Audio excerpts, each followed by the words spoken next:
মমতা বন্দ্যোপাধ্যায় আপনারা জানেন যে তিনি তার পরিষদীয় দল হারিয়েছেন, তার সংসদীয় দলে ভাঙন ধরেছে, আর এবার তার রাজ্যসভার সাংসদরাও হাতছাড়া হচ্ছে।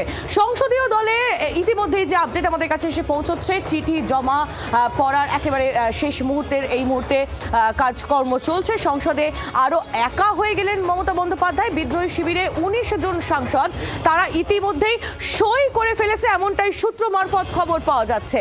যে খবর ইতিমধ্যেই আমরা এসে পৌঁছচ্ছে আমাদের কাছে যে ইতিমধ্যে ১৯ জন সাংসদ তারা সই করে ফেলেছেন বিদ্রোহী শিবিরে।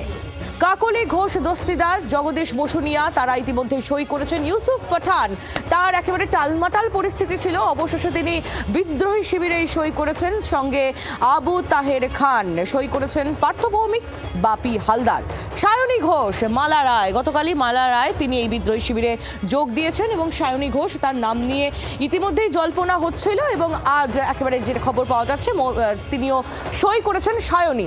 মমিতা চক্রবর্তী আমাদের আরও আপডেট দেবেন। মমিতা থেকে নামগুলো আরো একটু জেনে স্পষ্ট হয়ে নেব। মমিতা, এই যে ১৯ জন সই করলেন তারা কারা, নামগুলো একটুখানি যদি জানাও।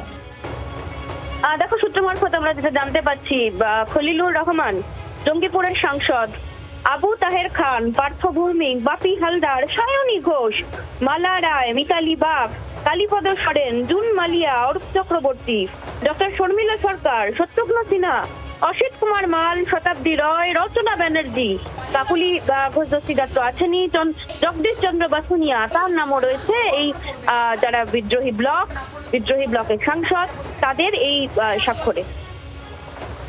একেবারেই মমিতা, তুমি একটু আমাদের সঙ্গে থাকো। যে খবরের দিকে আমরা নজর রেখেছি, মমতা বন্দ্যোপাধ্যায় তিনি আরো একা হয়ে গেলেন। একেবারে এক্সক্লুসিভলি এই তথ্য আপনাদের জানাচ্ছি আমরা। ১৯ জন সাংসদ তারা তৃণমূলে ইতিমধ্যেই বিদ্রোহী শিবিরে সই করে ফেলেছেন। কাকলি ঘোষ দস্তিদার, জগদীশ বসুনিয়া, ইউসুফ পাঠান, আবু তাহের খান, পার্থ ভৌমিক, বাপি হালদার, সায়নী ঘোষ, মালা রায়, দেব, মিতালি বাগ, কালীপদ সোরেন, জুন মালিয়া, অরূপ চক্রবর্তী, শত্রুঘ্ন সিনহা, শতাব্দী রায়, অসিত মাল।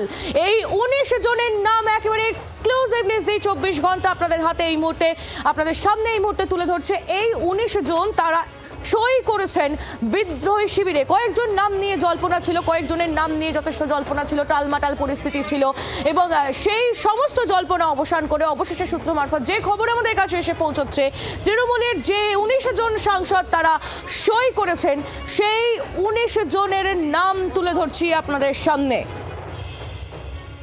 সেই ১৯ জনের দলে দেব তার সই রয়েছে বলে সূত্র মারফত আমরা খবর পাচ্ছি। শোনাবো গতকাল দেবের বক্তব্য। আমার ভালোবাসা মমতা ব্যানার্জির জন্য সারা জীবন থাকবে।